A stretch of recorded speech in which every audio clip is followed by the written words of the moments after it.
You're watching non-stop FCS National Championship coverage of the Montana State Bobcats. All right, it is finally championship week for Montana State football. There's the scene when they got the win against South Dakota State in the semifinal, and now, well, we're bringing you everything you possibly need to know right here on Nonstop News. Our SWX team is heading to Frisco later this week, but before they go down there, we got everything you need. I'm Spencer Martin, and of course with me is Chris Byers. Thank you, Spence. This should be fun. It's great calling the Bobcat games on TV, and now they're playing for the FCS National Championship. This week, we're going to tell you what it's like covering the team. We'll introduce you to players, families, and of course, bringing you all the X's and O's you need to know ahead of the big day in Frisco. It's the Bobcats like you've never seen them before.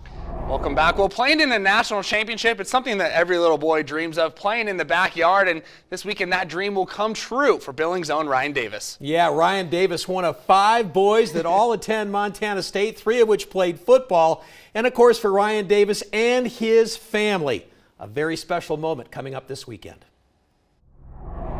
Ryan had come home for Christmas, and I think he said it the best. He sat back on the kitchen table and glanced over to the backyard playground where the neighborhood kids would get together.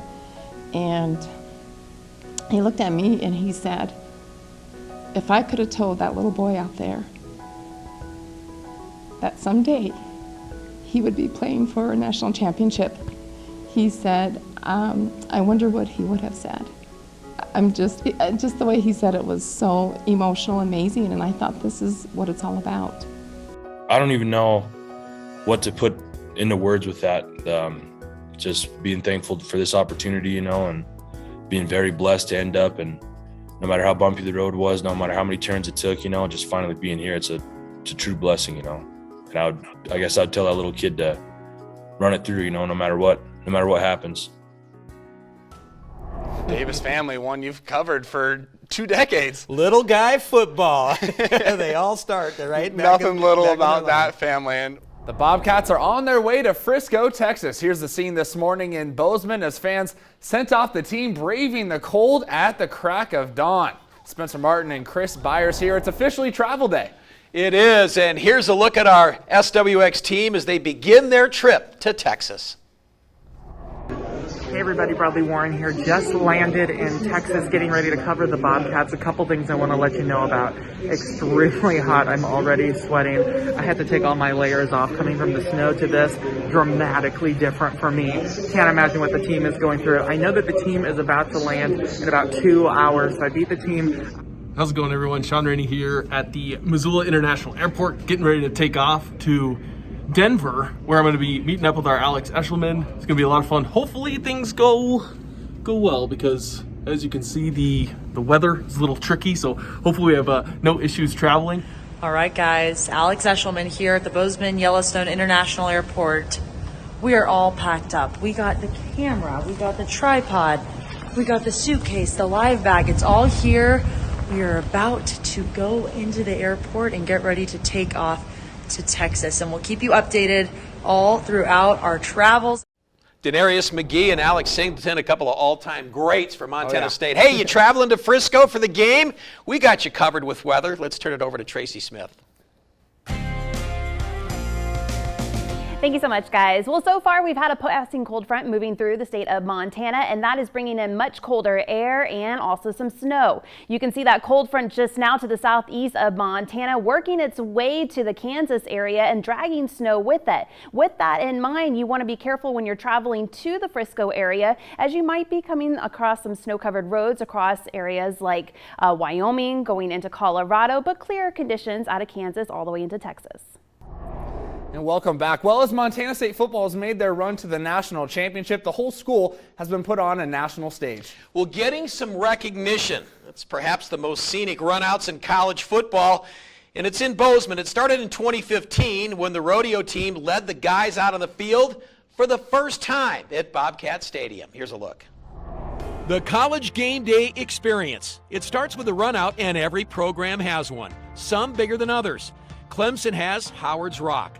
Run with Ralphie is big at Colorado. And of course in Oklahoma, it's the Sooner Schooner. In Bozeman, not only has the Montana State football team picked up national exposure with its playoff run, so has the team's run out, courtesy of the Cats rodeo team. It says Montana in every way. And as exciting as it is to watch the spectacle, imagine what it's like to lead the team on the field, and no one knows that feeling better than the Rasmussen sisters, Paige and Shelby. It's so exciting. I get so excited. I get a little nervous. I get more nervous for that than I do for rodeos, but once we're out on the field, I just want to keep making laps around that field. It's so much fun. It's really become such a huge deal and something we look forward to every football game, and it has turned into, it's so cool. Everybody talks about it. So many people come to us saying, go rodeo, we love the rodeo team, and just knowing that we have the support from people in the community and people statewide, knowing that this is our roots here in Montana. It's so fun being able to show what we're all about here at Montana State. Well, this season, Montana State's captains have been wearing cowboy hats for their road trips. It's something that's become a new tradition, and it all started with Troy Anderson when the Cats traveled to Wyoming. I saw him with his cowboy hat, and I said, you can wear that thing there? And Amandre's like, yeah, I'm going to wear mine too, you know? So I was like, shoot, let me go home and get mine, and I'll jump on this train with you guys, you know? And slowly more and more people started to wear them, you know? And Tucker, of course, was like, oh, if you guys are doing it, I'm doing it. So, and then now it's kind of ironic. They're like, oh, we're going to get cowboy hats down there. And all of us just kind of looked at each other, you know, we got our own, we know, you know, but I hope it's a tradition that carries on. I think we saw this picture. There's a picture of I think it's a 56 team. They're all wearing cowboy hats, you know, about to board the plane. And I've seen that even last year, you know, and we didn't have a season last year. I was like, man, that's really cool. You know, that'd be something to hang our hat on. FCS National Championship coverage of the Montana State Bobcats. Good afternoon. We continue to talk about everything Montana State Bobcats as we gear up for the FCS National Championship. But first today, let's take a look back with the man standing next to me. Some call him the voice of the Bobcats, Chris Byers. Going for Jefferson again, who turns on the Jets, and this will be a touchdown. Wow, Michael Jefferson. Well, our involvement with Montana State football, Spencer, goes clear back to the 1980s, and I was doing the games for KUSM, the public broadcasting station in Bozeman. They were taking the radio feed, and they said, hey, could you come over and do the games? And the students filmed it and everything. We taped the game and aired it on Sunday mornings. About 10 years later, Max Media took over as owners of Color 8. No one was broadcasting the Bobcat games. The Grizz were well taken care of, so we bid on them. We've got them, and we've been doing it ever since then. For the better part of 20 years, it's been a great relationship that we've had with Montana State and our involvement with broadcasting those games. And now here we are in championship week, and 38 Montanans will compete for the Bobcats this weekend. It's a program truly built on Montana natives, and here's Butte America's Tommy Malott on that. You know, I think there's a lot of passion within the state of Montana for this team, and you know, I think we've obviously, a lot of guys have bought into what it means to be Bobcat built, you know, be from Montana. You know, all these guys have been here for a few years now, so, you know, if they're from Portland or if they're from, you know, California, you know, they're all Montanans now.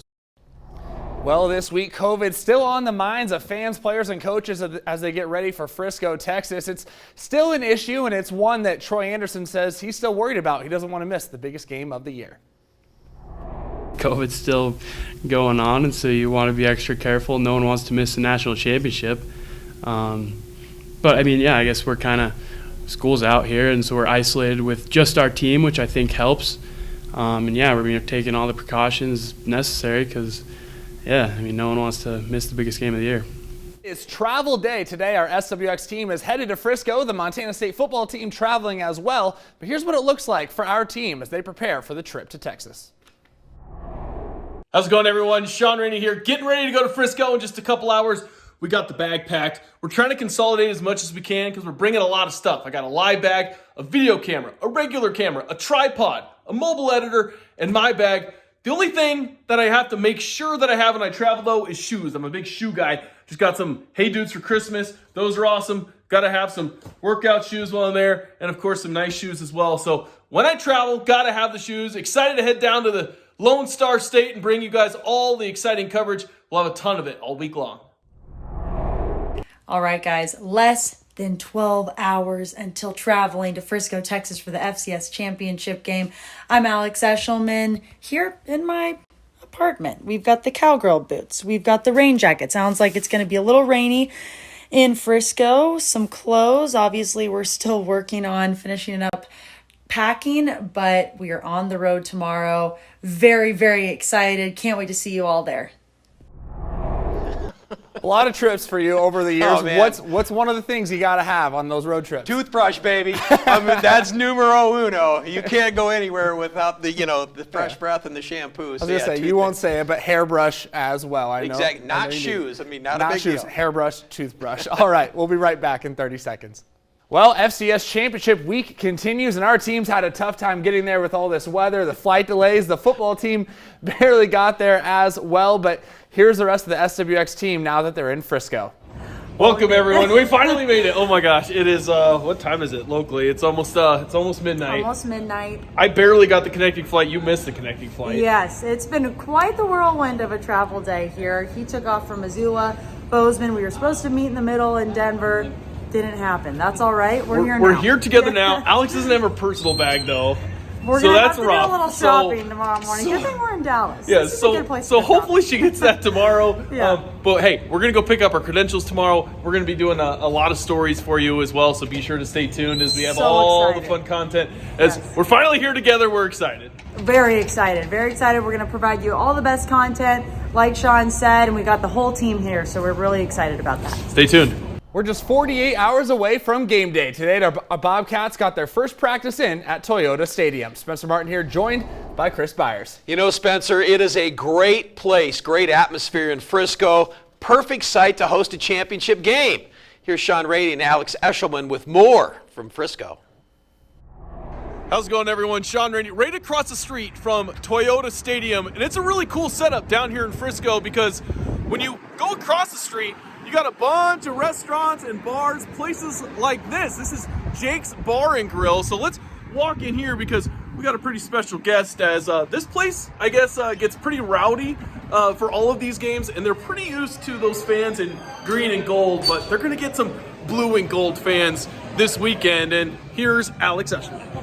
Thank you so much, Sean. We've got Kennedy Starter here, manager of Jake's for 7+ years. And Kennedy, what is the atmosphere like here, being that we're right across the street from the stadium? It's always been super fun. You know, we're kind of the first store when people come in. We've always been very busy. All the families coming in from out of town, hanging out, grabbing a beer, grabbing a burger. It's always been a great time. I've really loved it. Well, Kennedy, thanks so much for the time. The green and gold pack the place every year. Blue and gold's going to be tagging along this year. Well, Spencer, as you know, it has been well documented, right? The last time Montana State won it all, it was 37 years ago. So let's dial the clock back to 1984 and relive the Cats' championship run. Arctic Air greeted Arkansas State in the first round of the playoffs at Sales Stadium in Bozeman. And despite the weather, the Wolves jumped out to an early 14-0 lead, thanks to a pair of pick-six interceptions. After that, all Montana State. Cats scoring 31 unanswered points to get the quarterfinal win. A week later, Montana State home again in the semis, facing Rhode Island. And again, they would fall behind, trailing 20-12 heading into the fourth quarter. After the Cats scored to make it 20-18, the Rams were poised to salt the game away, reaching the Montana State 12-yard line with 5 minutes to play. That's what many will say is the greatest single play in Montana State football history. Joe Roberts stepped in front of a Tom Earhart pass on the 3-yard line and returned it for a 97-yard game-winning touchdown. That play would propel the Cats into their first national championship game. Unlike the two previous playoff games, no drama in this one. Montana State would dominate Louisiana Tech and Charleston, South Carolina. Quarterback Kelly Bradley would connect with tight end Joe Bignell for a pair of touchdowns as the Cats captured their first national championship in the FCS with a 19-6 win. Welcome back. Well, this weekend, not just a big deal for Montana State, but the entire Big Sky Conference. SWX's Alex Eshelman is down there in Texas with the conference commissioner. All right, everyone. Alex Eshelman right next to Big Sky Commish Tom Wistersill. Tom, thank you so much for the time in Texas. How exciting is this for the conference, and who's coming from the conference to help cover the game? Yeah, no, it's really exciting. I mean, obviously our teams, our players, our coaches work year-round to get this opportunity to be here in Frisco and play for a national title. So excited. We're bringing about half our staff here. Some of them have some work stuff to do to cover the game and to help promote Montana State and the Big Sky, but and some are here just to be fans and cheer us on. But it's a great moment for the Big Sky.